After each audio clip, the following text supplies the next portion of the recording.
같이 읽겠습니다. 시작. 아브라함은 시험을 받을 때 짐승으로 이삭을 드렸으니 그는 약속들을 받은 자로 돼 그 외아들을 드렸느니라. 그에게 이미 말씀하시기를 내 자손이라 칭할 자는 이삭으로 말미암으리라 하셨으니 그가 하나님이 능히 이삭을 죽은 자 가운데서 다시 살리실 줄을 생각한지라 비유컨대 그를 죽은 자 가운데서 도로 받은 것이니라. 아멘. 할렐루야. 옆 사람하고 얼굴을 잘 안 쳐다봤으니까 자세히 보시고 참 예쁘시네요. 시작. 참 예쁘시네요.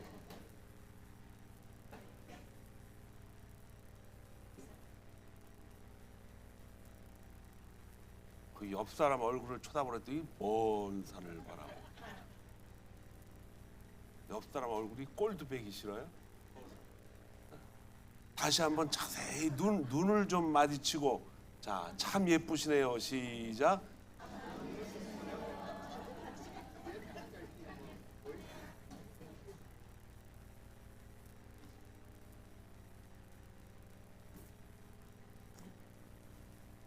오늘 말씀 가운데 여러분들은 19절 말씀을 한번 다시 띄워주시기 바랍니다.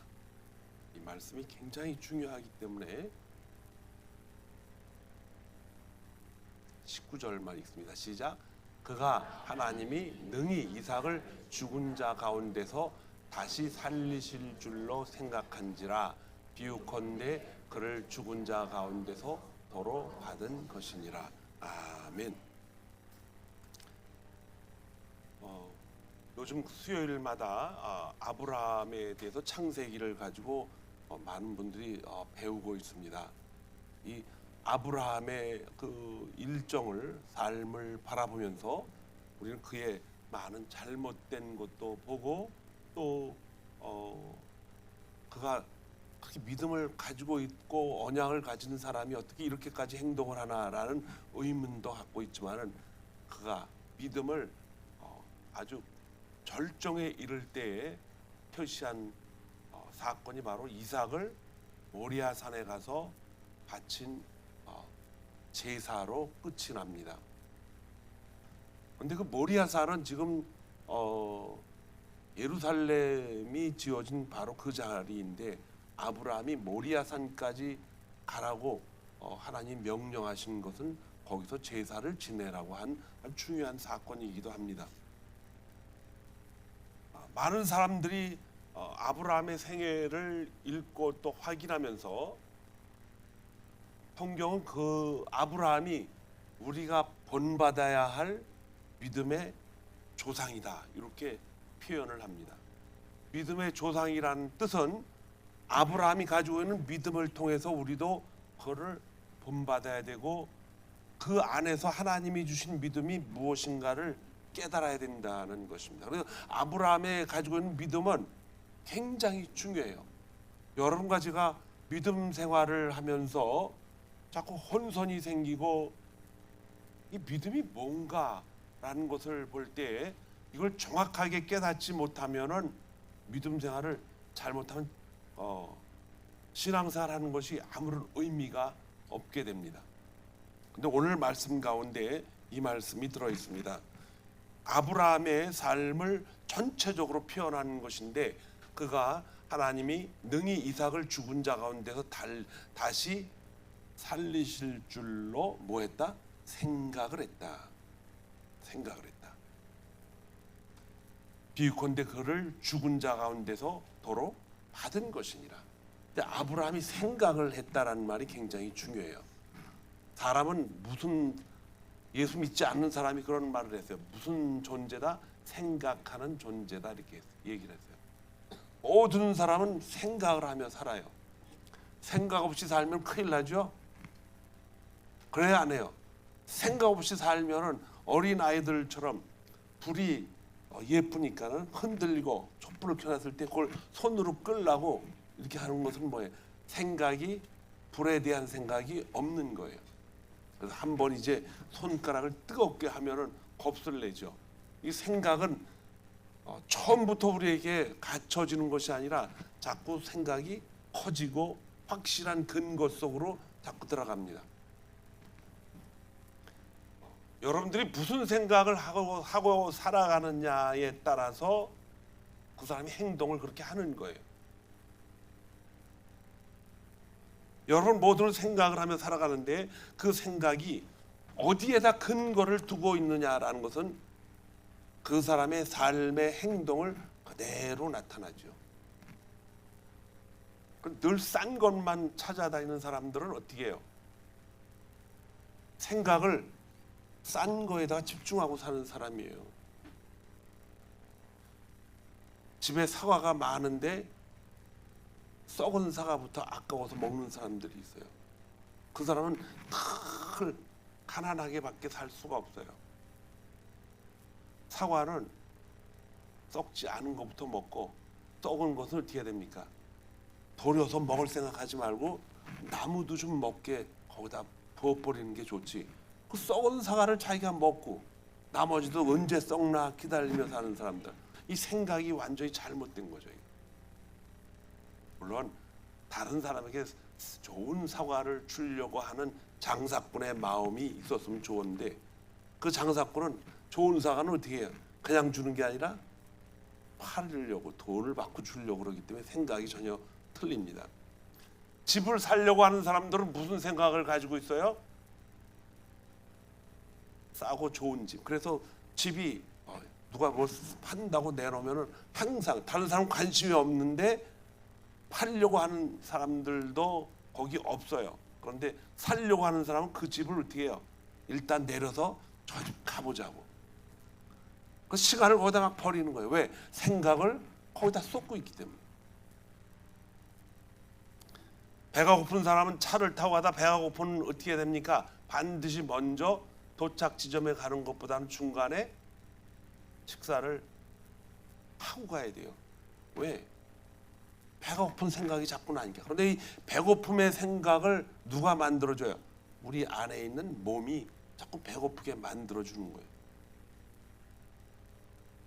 화장실 가기 원하는 사람은요 난리가 납니다.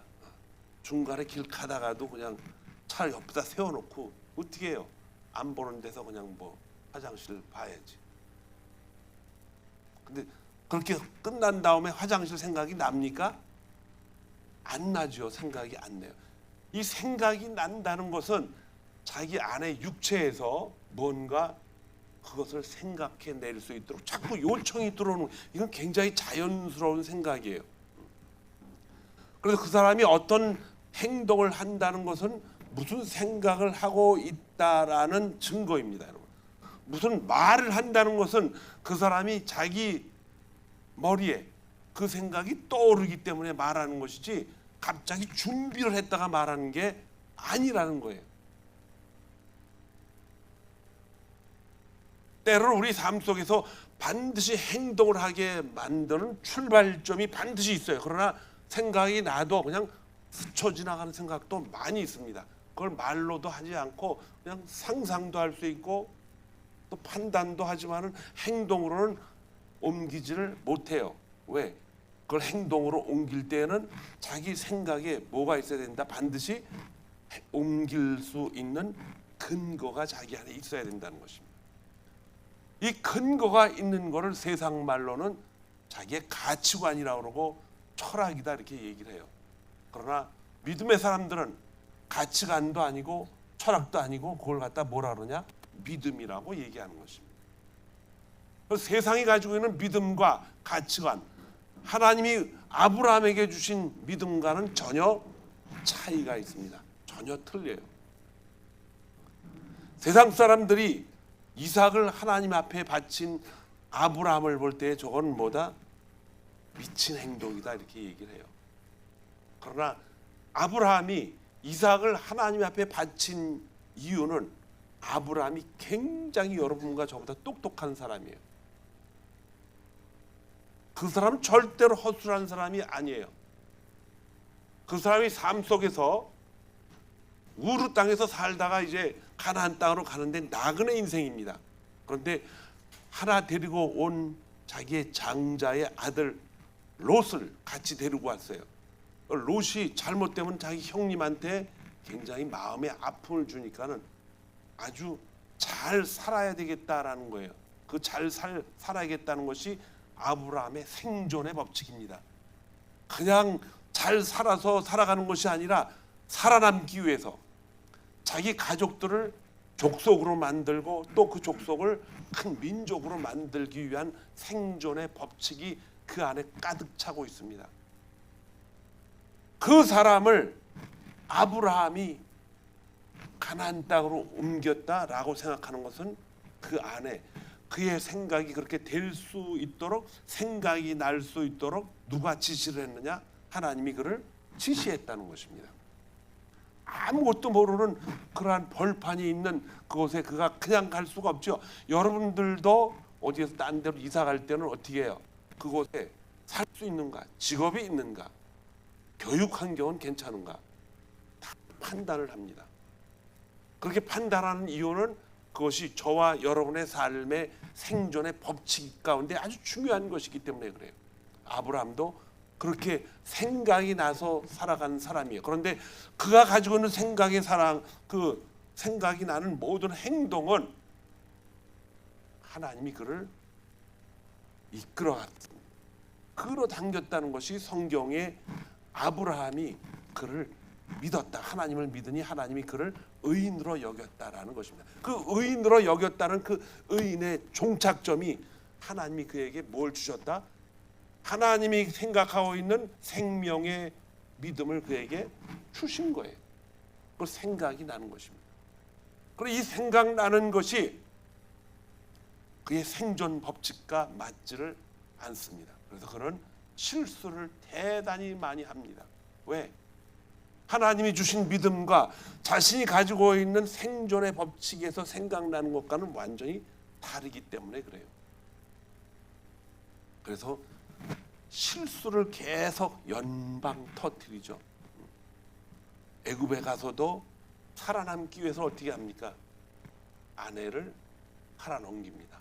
내 아내가 아니고 누이 동생이다. 근데 요 생각을 하나님이 다 아셔요. 그러나 하나님은 절대로 그를 탓하지 않습니다. 오히려 그를 더 많은 물건과 재물을 가지고 애굽에서 가나안 땅으로 돌아오게 만들죠. 이게 이해가 안 가는 행동이에요. 하나님이 왜 그렇게 하셨을까? 아브라함을 죽이려고 했던 그에게도 사실은 잘못이 없었습니다. 그러나 그에게 아브라함을 아주 뜻밖의 많은 재물을 줘서 돌아가게 만듭니다. 그가 살던 가나안 땅에 전쟁이 벌어졌어요. 그 전쟁이 벌어진 이유는 그 옆 동네에서 일어난 거예요. 그 뭐하러 거기를 갑니까? 그런데 아브라함은 거기에 누가 있었습니까? 조카 롯이 살고 있었어요. 많은 사람이 살고 있는 그 동네에 두 패로 갈라져서 싸움을 하다가 그 속에서 장사를 하려고 그 속에 갔던 롯을, 소알 땅이죠, 잡혀 들어갔어요. 그때 하나님은 아브라함에게 롯을 구해 올 수 있는 마음을 주십니다. 그래서 롯을 가서 얼마나 강합니까 거기가? 자기가 가지고 있는 군사들을 데리고 가서 이겨서 롯을 구해 옵니다. 구해 왔는데 그 다음 날 그 일이 끝난 후에 아브라함이 고민에 빠졌던 생각이, 아무도 모르지만 아브라함이 가지고 있던 근심 걱정을 하나님이 지적합니다. 그것이 창세기 15장에 나오죠. 근심하지 마라. 근데 아브라함이 근심했던 이유는 그들이 다시 자기를 보복하려고 쳐들어와야 할 때 그걸 방어할 힘이 없는 거예요. 왜? 자기가 낳은 아들이 없었기 때문에. 아들이 있었으면요 그때 벌써 40살이 넘었을 텐데 아들이 없어요. 그래서 아들을 통해서 군사를 이끌고 했을 텐데 하나도 없습니다. 그래서 대답이 나는 자식이 없습니다. 이 말은 준비가 하나도 없기 때문에 두렵습니다. 그때 하나님이 그를 밖으로 데리고 나서 하늘의 별을 보고 바닷가의 모래처럼 너희 자손이 많아질 것이다. 그에게 힘을 실어줍니다. 그 성경을 읽는 사람들은 아브라함 정말 믿음이, 하나님이 그를 택하셨구나 이렇게 생각을 하는데, 지나가면서 16장 17장 18장으로 넘어가 또 실수를 해야 아비멜렉한테 갔더니 도와주려고 도움을 받으려고 갔더니 아내가 예쁘니까 야 이거 또 일이 터졌네. 그 옆에 있는 여자가 누구냐 그랬더니 제 누이입니다. 이게 생존의 법칙이에요. 믿음과 생존의 법칙은 항상 이제 다툽니다. 아비멜렉도 거기서 하나님의 아브라함을 지키기 위한 하나님의 손에 의해서 된통 혼납니다. 그리고 다시 아브라함을 바깥으로 내봅니다. 왜 그렇게 했느냐? 돈, 재물을 많이 주고 떠나라고 그래요. 왜 하나님은 이렇게 아브라함에게 이런 환경을 자꾸 만들어 가시면서 하는가?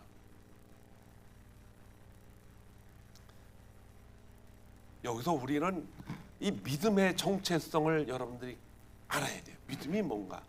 믿음은 여러분과 저의 선택이 아니라는 것입니다. 여러분과 제가 믿음을 가지고 하나님 살고 싶다라고 해서 그것이 내가 결정한 것이 여러분의 생존의 법칙에서 나온 것이 결코 아니라는 거예요. 여러분이 아무리 예수를 믿고 싶어도 하나님이 불러주시지 않으면 믿을 수가 없습니다. 롯도 마찬가지예요. 조카 롯도 마찬가지예요. 여러분과 제가 아무리 깊은 생각을 가지고 생각하고 깊게 생각하고 또 깊게 생각할지라도 여러분과 저는 하나님을 믿겠다고 말할 수가 없습니다. 왜냐? 우리는 뭐예요? 우리의 생존의 법칙은 내가 건강하고 다른 사람보다 더 많이 살고 다른 사람보다 더 오래 살고 다른 사람이 가지고 있는 것보다 더 많이 가지고 다른 사람보다 더 많이 알고 그래서 조금 윗자리에 올라가고 싶은 게 생존의 법칙이에요. 왜 윗자리에 올라가고 싶습니까? 그래야 내가 뭐하기 때문에 안전하기 때문에. 추운데 그렇게 춥지 않아요. 그런데 모든 사람이 다 추위를 피하기 위해서 어느 곳에 모였는데 자기는 추위가 없기 때문에 그냥 런닝구 바람으로 나갔어. 근데 다 잠바를 입고 있으면 어떻게 돼요? 자기 모습이 초라해 보입니다. 그들보다 자기가 더 화려하게 입고 나가기를 원하는 거예요. 그 생존의 법칙을 치우기 위해서 어떻게 합니까? 싼 거 찾아가서 우리는 재물을 아끼려고 그러고 집을 사야 되면 어떻게 해요? 싼 집을 좋은 가격에 비싼 집을 좋은 가격에 살려고 온통 정신이 거기에 쌓여 있는 거예요. 그래서 이 생각이라는 것은 내가 하려고 그러는 것이 아니라 자연스럽게 내 안에서 나오고 그 법칙에 의해서 생각은 행동으로 옮겨집니다.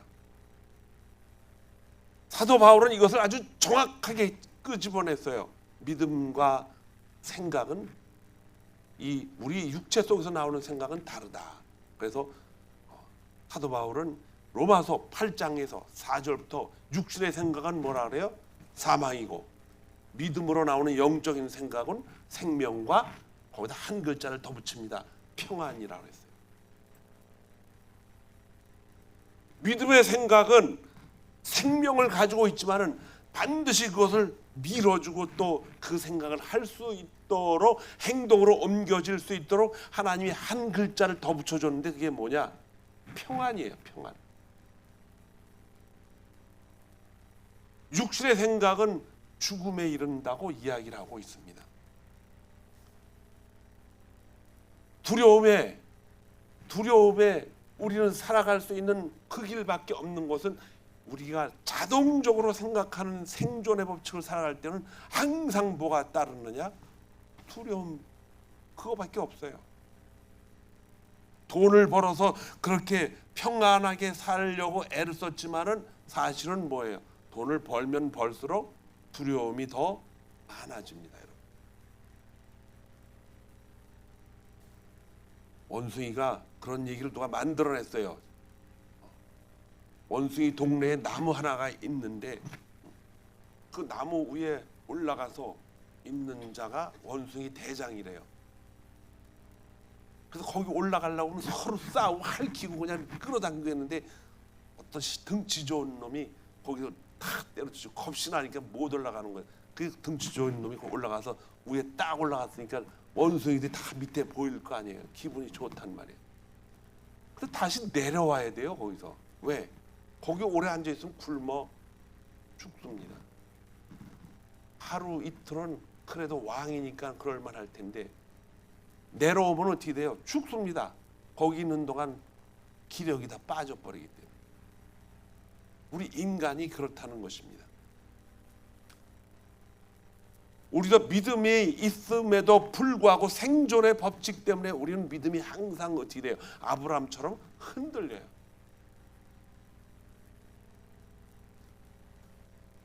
어떤 때는 급해서 믿음을 버릴 때가 있어요. 아주 조급해가지고 급한 일은 우리의 믿음을 버리게 돼요.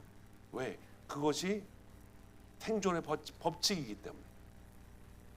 자기가 살아남기 위해서는 아내고 자식이고 없는 거예요. 몰라. 자기 자신을. 그런데 한국 사람들 보면은 또 한국 사람뿐만 아니라 부모들은요. 자식이 아프면 어떻게 해요? 자기 목숨까지도 휘어주려고 그래요. 왜? 자기가 낳은 자식이고 또 자식이 아픔을 당하는 것보다는 누가 아픔 당하는 게 좋아요. 자기 자신이 아픔 당하는 게 좋기 때문에 하나님은 요 인간이 가지고 있는 마지막 원리들을 사용해서 생존의 법칙을 그에게 알려주십니다. 그래서 그거의 마지막 부분을 건드리는 게 뭐냐? 이삭을 하나님 앞에 바치라는 거예요. 여기에서 이제 아브라함이 가졌던 그 생존의 법칙이 완전히 무너지고 그가 여태까지 하나님이 약속을 한 것을 어김없이 지켜왔고 이룰 수 없음에도 아브라함은 하나님이 그 약속을 지켜주신 것을 그때서야 깨닫게 됐기 때문에 오늘 성경 말씀에 이 말이 붙어져 있습니다. 그게 뭐예요? 아브라함이 하나님 앞에 자기 자신을 올려드릴 때 뭐라 그래요? 그가 하나님이 능히 이삭을 모한 사람 돼서 죽은 자 가운데서 뭐하리라? 다시 살리실 줄로 생각한지라. 요게 하나님이 그에게 오랜 시간 동안 설득하고 당기고 하나님이 그래도 힘들어도 이삭 아브라함을 계속 끌어들이면서 그를 끌고 다닌 이유입니다. 그러니까 실수를 많이 했어요. 그래도 하나님은 이삭을 그에게 주면서까지도 하나님 앞에 계속 돌아오고 끌어들입니다. 그러면서 이삭을 하나님 앞에 바치라 했을 때 그는 얼마나 마음이 힘들었겠어요. 그런데 그 자기가 생존하는 이삭을 생존시켜 자기 앞으로 씨가 이제 계속 나오는데 그 이삭을까지도 하나님 앞에 드릴 수 있는 마음으로 오게 된 것은 그가 하나님을 생각해 봤어요. 그동안 자기를 이끌어 오신 하나님, 낳을 수 없는 이삭을 100세에 낳게 만드신 그 하나님, 약속을 지키셨는데 자기가 자기 잘못을 많이 한 것까지도 다 기억을 하면서도 그럼에도 하나님은 자기 자신을 뭐했다? 끌어주신 거예요. 그래서 그는 내가 죽인다 그래도 하나님은 이삭을 뭐한다? 다시 살리실 것이다 라는 믿음이 모든 것을 다 덮어버려서 그래서 이삭을 그는 밑에다 놓고 죽이려고 하는 거예요. 이게 성경 전체에서 우리가 성경을 바라보는 믿음의 모습 그 가운데 큰 거라는 것입니다. 제가 수요일 날 또 월요일 날 또 토요일 날 성경 공부하면서 그런 얘기를 했습니다. 이스라엘 왕 중에 가장 악한 왕이 누구냐 했을 때 므낫세라 그랬어요. 근데 므낫세의 아버지는 히스기야예요. 몸이 아팠을 때 15년을 기도해서 하나님이 더 살려준 역사적인 인물입니다. 그리고 15년 동안 정말 하나님 앞에 감사하면서 성전에 우상을 만들어 놓은 걸 다 없애버리고 하나님 앞에 영광을 돌리고 하나님 앞에 간 귀한 왕이에요. 근데 히스기야가 15년 더 사는 바람에 누가 태어났느냐? 므낫세가 태어났는데, 이분은요, 제가 욕을 안 한 이유가 있어요. 이분은 얼마나 악한 짓을 많이 했는지 그분 성경에 기록된 그분의 행동을 보면요, 이분이 정말 천국 갈 수 있을까? 어떻게 자기 아버지가 그렇게 한 행동을 보고 배웠을 텐데 어떻게 이렇게 악한 짓을 하나? 므낫세가 임기가 끝난 날 아수르 왕한테 잡혀갑니다. 거기서 모든 고통을 하는데 열왕기하 13장은 이렇게 표현합니다. 그가 그제서야 하나님을 깨닫고 하나님 앞에 회개를 했다. 그때 하나님의 응답을 거기다 써놨어요. 하나님이 그의 회개를 받아들이고 하나님 그를 하나님의 자녀로 다시 끌어들입니다. 그리고 그의 이름은 예수님의 족보에 기록을 해놓습니다. 그럼 천국 갔어요? 지옥 갔어요? 천국 갔죠. 가룟 유다는 천국을 못 갔어요. 그런 자살을 했어요. 예수님은 다 알지요. 인간의 그런 전지전능하신 분이라는 걸 우리가 인정하지 않으면 이 천지창조를 누가 지었는지 인정을 하지 않는 것입니다. 천지창조 뭐 어떻게 세계가 어떻게 변하다가 몰라. 믿음이라는 것은요, 우리가 하나님을 믿을 때 그냥 몰라 그냥 되는 거야가 아니라 여러분과 저에게 생각하며 살아갈 수 있도록 하나님이 그렇게 우리를 만드셨기 때문에 이 놀라운 지혜를 가지고 믿음을 가지고 있는 사람들은 뭐냐? 근거를 찾아내는 믿음 생활을 해야 돼요. 아브라함이 살아가면서 많은 실수의 여정을 보냈지만은 이삭을 바칠 수 있을 만큼 하나님 그를 계속 설득해 나가십니다. 실수하고 또 때로는 실수가 아니라 실패도 하고 이런 모든 삶 속에서 그는 자신이 살아남기 위한 그 생존의 법칙을 살아왔기 때문에 그걸 모두 다 기억하고 있는 거예요. 근데 그 많은 시간들이 얼마나 안타까운 시간이었어요. 일찍 또 깨달았으면은 더 큰 하나님의 일을 했을 텐데, 아내가 자기 아들 외아들 이삭이 장가드는 것도 보지 못하고 죽습니다. 그거에 대한 아픔도 있었기 때문에 그는 사랑하는 아내를 위해서 막굴라가 있는 그 굴을 사가지고 장사를 지내고 또 비싼 가격에 그 주위의 땅도 다 사게 되는데, 사실은 그렇게 사지 않으려고 했지만은 자기 아내 사라에 대한 사랑과 아픔이 동시에 그 땅을 사게 했지만은 사실 그 땅을 사게 한 것도 누가 하신 거예요? 하나님이 하신 것입니다.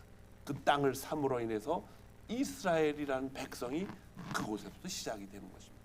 하나님은 이 모든 것을 다 아시고 계신 것인 줄 믿습니다.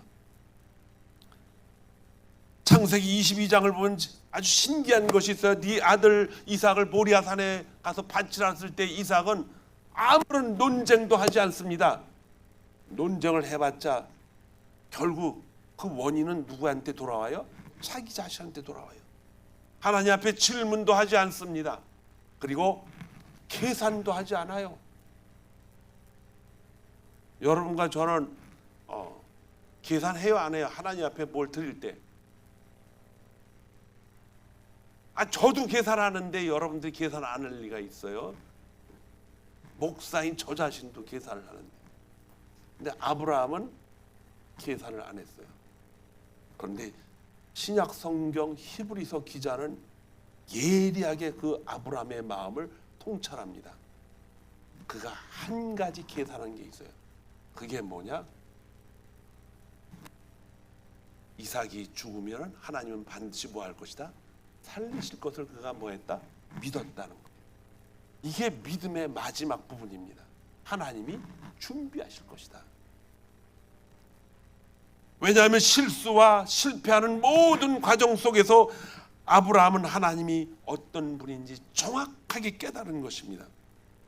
하나님이 죽었다고 생각하는 사라의 태에서 그 아들을 주셨기 때문에 아무것도 할 수 없는 자기 아내의 몸에서 자기의 이제 예약된 하나님의 언약된 자식이 나왔다는 것을 생각할 때 하나님이 그렇게 약속을 하고 그 약속을 지켰기 때문에 그 어마어마한 약속이 이제 이삭을 바치라 그랬을 때 그는 당연하게 뭐 했어요? 하나님이 다시 살리실 것이다. 그래서 아무런 논쟁도 없이 가서 하나님 앞에 바치기로 결심을 한 것입니다.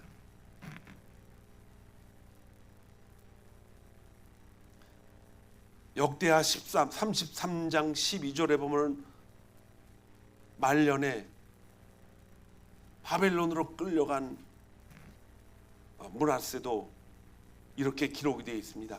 그가 고난을 받을 때에 크게 견비하여 하나님께 기도하며 므낫세가 그제야 하나님이 하나님이신 줄 깨달았다.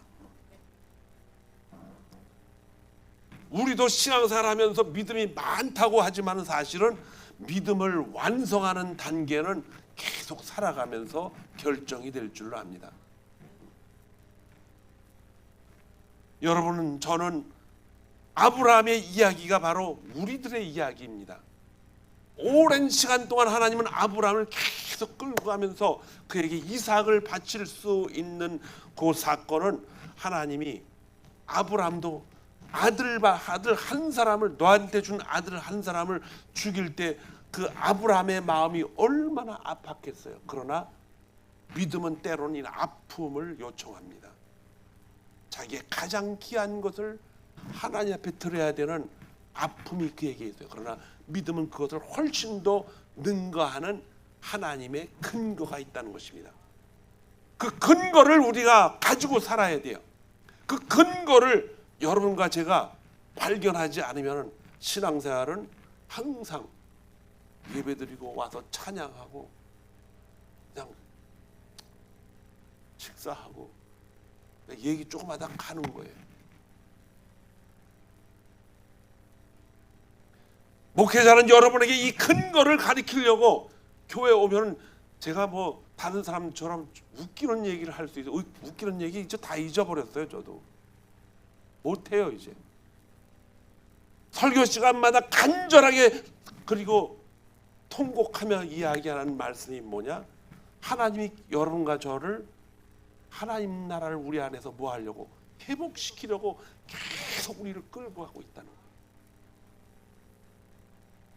그래서 히브리서 기자는 1절에 11장 1절에 뭐라 그러세요? 믿음은 바라는 것들의 실상이요 보지 못하는 것들의 증거라고 이렇게 말씀하고 있습니다.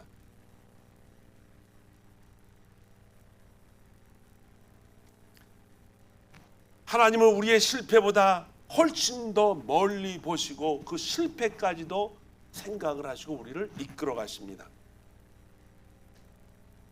여러분 실패했다고 낙심하지 마세요. 믿음의 성숙은 하루아침에 이루어지지 않습니다. 어떤 기도의 제목을 내가 응답받았다 그래서 그것이 금방 기쁨으로 변하지만은 그 기쁨은 잠깐입니다. 또 실수가 생겨요. 우리는 그렇게 하면서 우리 인생을 순례자의 길이라고 생각하고 걸어가고 있습니다.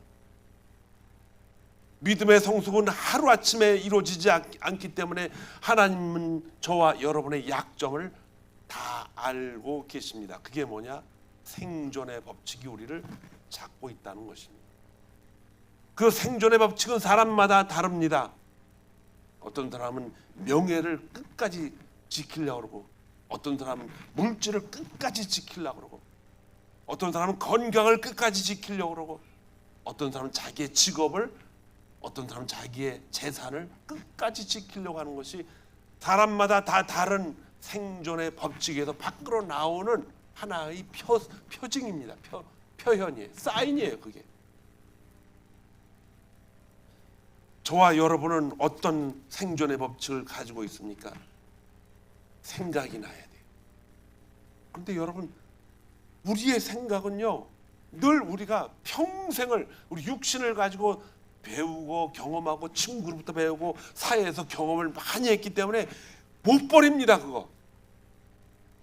이걸 이길 수 있는 방법은 딱 한 가지밖에 없어요. 여러분과 저는 믿음을 가지고 있기 때문에 그 믿음을 가지고 그 믿음을 생존의 법칙을 능가할 수 있는 분이 누구예요? 성령 하나님이 우리 안에 오셔서 계속 설득하십니다. 요한복음 14장 26절에 이 말씀이 기록되어 있습니다. 보혜사 곧 아버지께서 내 이름으로 보내실 성령, 그가 너희에게 모든 것을 가르치고 내가 너희에게 말한 모든 것을 뭐하게 하리라? 생각나게 하리라. 생각나. 성령을 가지고 있고 성령 때문에 우리가 신앙생활을 했다는 것을 늘 자주 예배 시간마다 말씀드리는 이유는 성령이 무슨 생각이 아니라는 거예요. 그분은 우리를 생각나게 하시는 어떤 하나님 한 분, 성령 하나님, 삼위일체 중에 한 분이라는 것입니다. 그분이 우리의 생각을 자꾸 생각날 수 있도록 하는데 그 뭘 생각하게 하느냐? 예수님이 이 땅 위에서 약속한 수만 가지의 것들을 가지고 생각나게 하시는데 그 수만 가지의 생각이 뭐냐? 아브라함이 가지고 있었던 생각의 자기 믿음의 근거라는 것입니다. 그래서 저와 여러분은 성경을 계속 자꾸 보라는 이유가 그거예요. 말씀으로 돌아가야 된다는 것이죠. 말씀으로 돌아가야 하는데 그 말씀으로 돌아가게 하는 이도 누구냐? 성령 하나님. 성령이 충만해야 9가지 열매가 맺힌다 그랬어요. 사랑과 희락과 화평, 오래 참음과 자비와 양선, 충성과 온유와 절제. 이 9가지 외에도 많은 것들 우리 안에 자꾸 생각이 나게 하시는 거예요. 우리 육체의 욕심으로는 못합니다. 이거.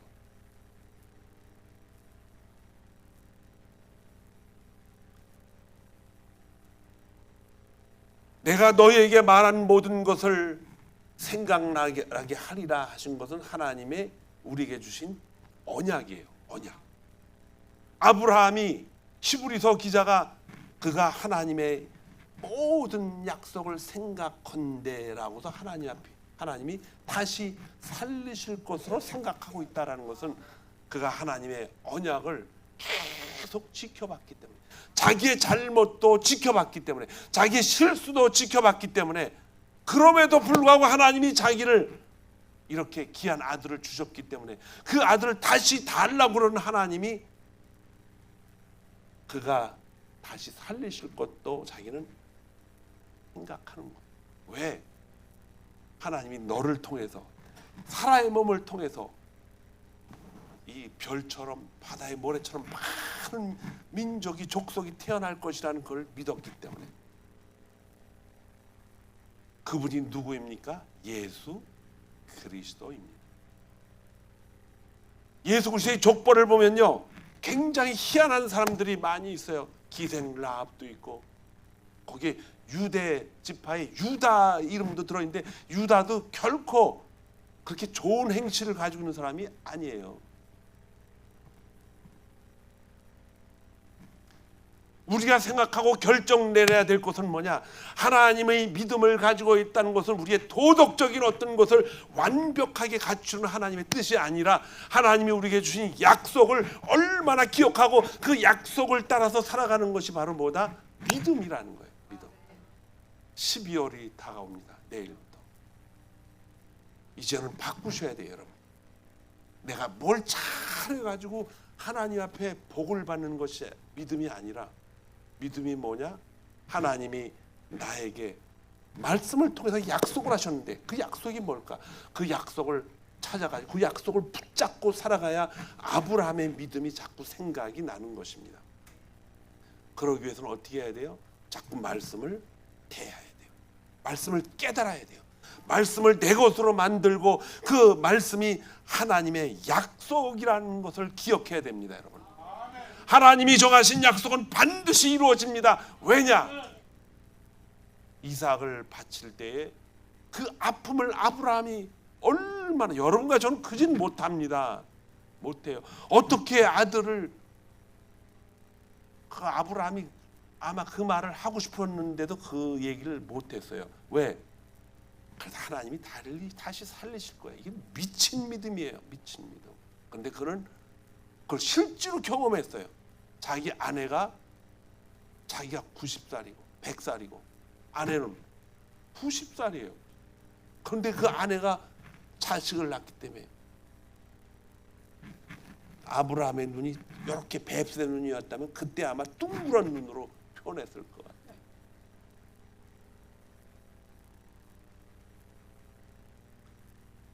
하나님은 우리에게 완전한 하나님의 백성이 되라고 얘기하지 않습니다. 그것도 중요해요. 그러나 더 중요한 것은 하나님이 믿음을 통해서 우리에게 주신 약속을 붙잡아라, 이겁니다. 그래서 허물이 많은 사람들이 예수 그리스도의 족보에 올라간 것은 그들이 뭘 보고 살았기 때문에, 하나님의 약속을 보고 살아갔던 나그네였기 때문에 그렇게 기록을 해놓은 것입니다. 하나님의 약속을 가지고 살아가는 사람들은 새벽빛교회 모든 성도들이 다 되기를 축원합니다. 실수했다고 낙심하지 마세요. 나는 아직도 하나님 보시기에 행동이, 삶이 그렇게 썩 좋지 않아라고 포기하지 마세요. 왜냐하면 여러분이, 제가 가지고 있는 믿음은 하나님의 약속에 근거하고 있는 믿음이기 때문입니다. 12월 한 달 하나님의 약속을 붙잡고 살아가는 우리 모두가 되기를 주님의 이름으로 축원합니다. 기도하겠습니다.